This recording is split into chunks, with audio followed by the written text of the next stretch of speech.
Chapter 4 The Bet. Nala liked to believe that she was very mature for her age.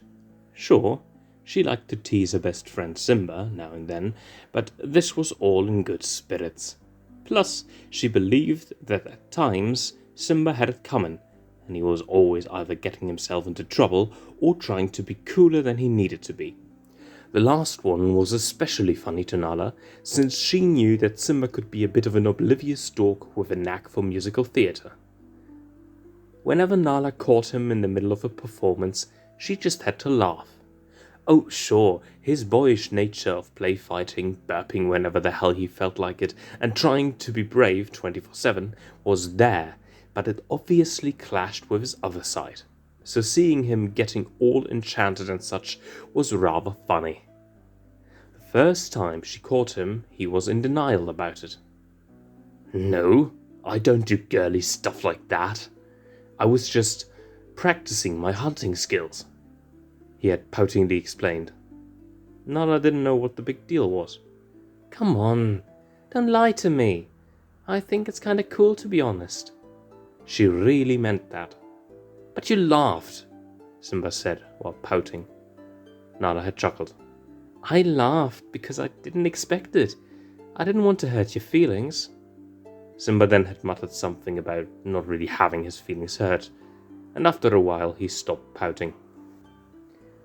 Simba could be insufferable at times, but Nala knew that he normally was a good friend. He was just a bit stubborn and spoiled. It never occurred to her that she might come off as arrogant in her own way, but that was only because she seldom showed her condescension towards others. Lately, though, Simba had started to act weird. Sure, the gang was one thing, a problem that could just as easily be solved if he could only swallow his pride and tell his dad about the situation. But he had started to act more immature and easily offended than before. It was as if he was hiding something from her. What was going on with him? Why was he so reluctant to tell her? She was sure it was about another cup. Nala was certain that he had a crush on someone, and she wasn't supposed to know. What a stubborn idiot, Nala whispered to herself as she tried to make sense of it all. Sometimes the truth seems too obvious for us to acknowledge it. Nala lay on the farthest peak of Pride Rock, observing the great green plain. As the sun slowly started to descend, the grass, the trees, the dirt, all of it turned orange in the evening sun.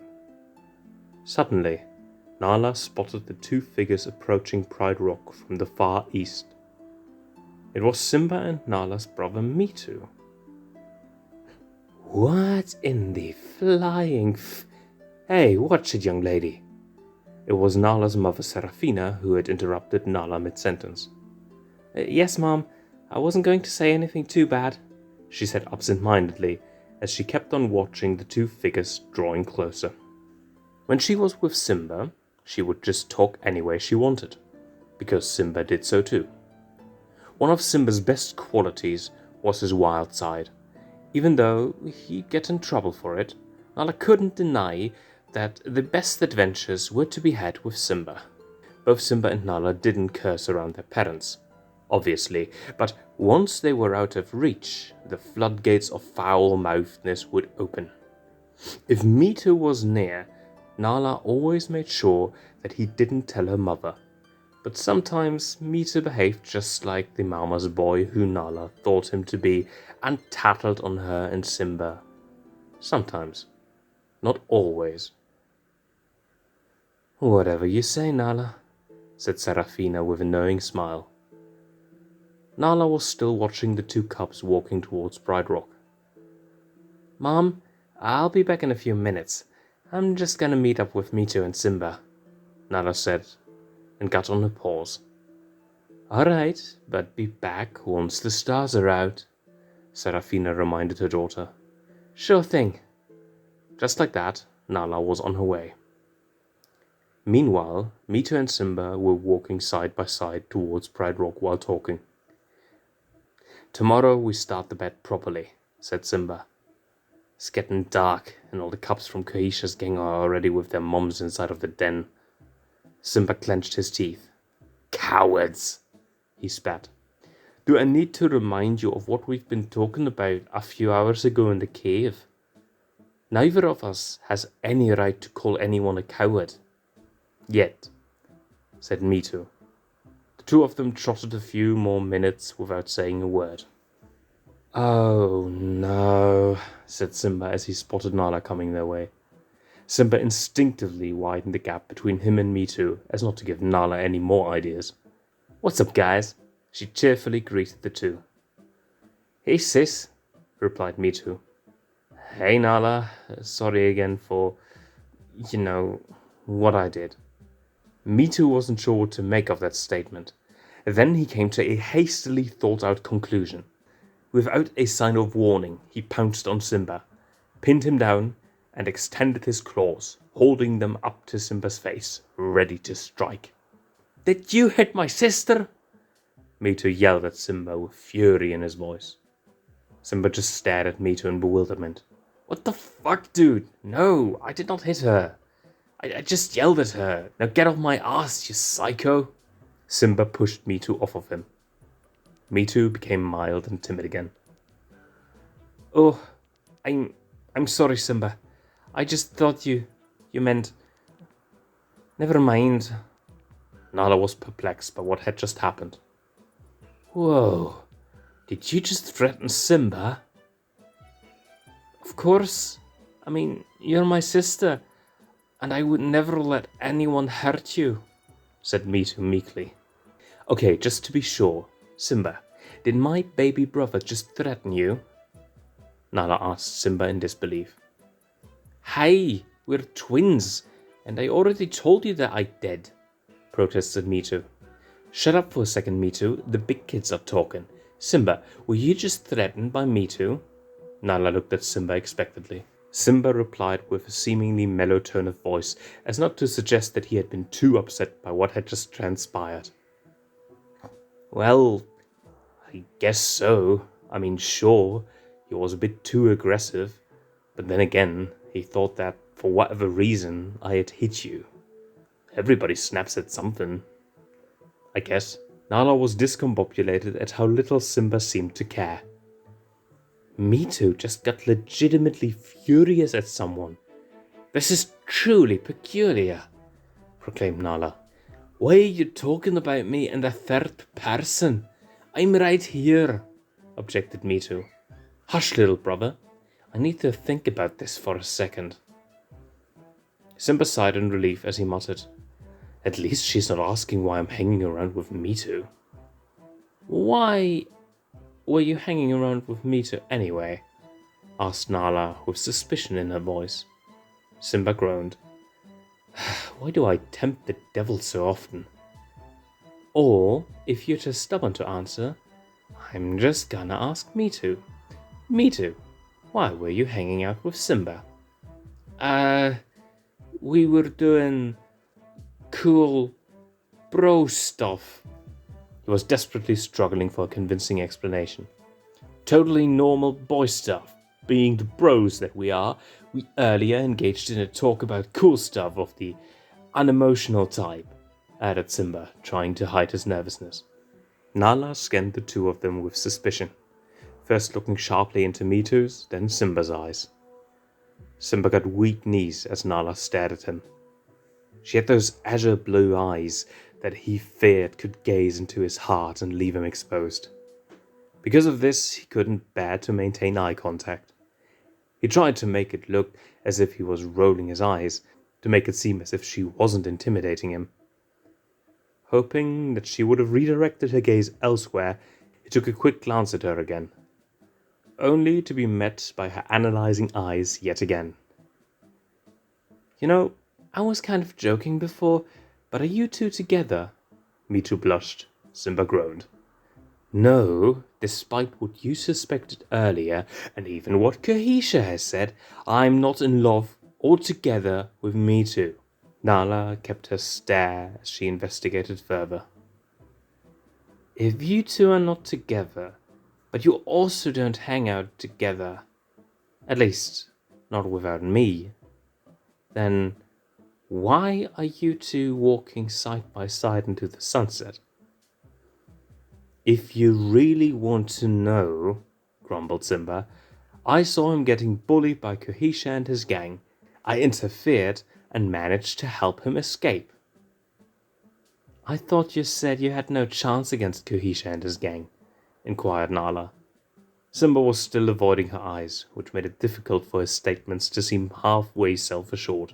It seemed more like he was submitting to her aura of mature authority, like a child would to a mother, than argue against it. I didn't beat them up. I knocked out a few of them with a trick and then I ran away. Nala arched her left eyebrow. Why didn't you use that trick earlier then, when I had to come and save you? A moment of silence passed before Simba could give a sufficient answer. Me too, suddenly blurted out. We didn't kiss? Nala turned her head towards Mito in surprise. What? Simba facepalmed. Sometimes I could, he muttered. Me and Simba, we didn't kiss. I mean, obviously we wouldn't, since we're not together, said Mito nervously. To Simba, there was only one explanation for Mito's behavior. He must have had a bit too much sensory input during the last few hours. First the bullying, then the kiss, followed by a rush of aggression, and now this uncomfortable investigation he had to endure. Simba tried to reason with Nala. Listen, Nala, it was a long day, and we are tired. Why don't we talk about this tomorrow? She jerked her head back towards Simba. She once again observed Simba's face, recognizing signs of avoidance. He avoided her eye contact still. He was obviously very uncomfortable, so she decided to let it go for now. Alright. You know what? If you two won't tell me, I won't bother you anymore. At least for now. Just to let you know, I wouldn't have anything against it if you two were together. We are not, sighed Simba. Later, in the den, the Pridelands were bathed in sapphire blue moonlight as night reigned over the lands. Mito couldn't sleep. Hey Simba, are you awake? He whispered to the Prince of the Pridelands. Now I am, Simba answered, a bit grumpy. What do you want? He asked as patiently as he could. Do you still want to do it? The bet, I mean, asked Mito hesitantly. Of course I want to. Why wouldn't I? Do you think I'm a coward? Mito sighed. Nay, I don't think you're a coward. But I just don't want you to feel pressured into doing this. We can just as well tell our parents about Kohisha and I can help you confess your love to Nala. Simba scoffed. I am not a pansy. I don't need you to help me confess my love to Nala. No need to be all salty about it, Mito replied. I am not salty, protested Simba. Okay, sorry. A few seconds passed without a sound. Simba? Mito asked timidly. What is it, Mito? Responded Simba with a hint of annoyance. Can I sleep next to you for the night? I'm kinda nervous and scared about tomorrow. And you have a calming presence. Simba thought about this for a second before he responded. Alright, but if anyone asks, I didn't agree to this. And don't hug me without my permission or while I'm sleeping, Simba said. Mito got up and walked over to Simba, careful to avoid tripping over the other peacefully sleeping lions and lionesses. He laid down right next to Simba. Mito could hear Simba breathing. It was as calming as the rhythm of ocean waves at midnight. The moon shone peacefully down on the two cubs as they were about to fall asleep. Simba, you know, I think you're really fierce and cute, Mito whispered. Simba murmured something in reply that kind of sounded like thank you, but Mito wasn't sure. What? He asked. Simba replied with a hasty sounding, I said fuck you. It didn't even remotely sound like what Simba had muttered before. But Mitu didn't care. He was close to someone he loved. So with the words, "Good night, my sweet prince," he fell asleep. Nala hadn't been able to sleep as well. Now she really couldn't sleep. She had involuntarily listened in on Mitu and Simba. She had heard something she wasn't supposed to hear. Simba had a crush on her. That had been his secret. End of chapter 4.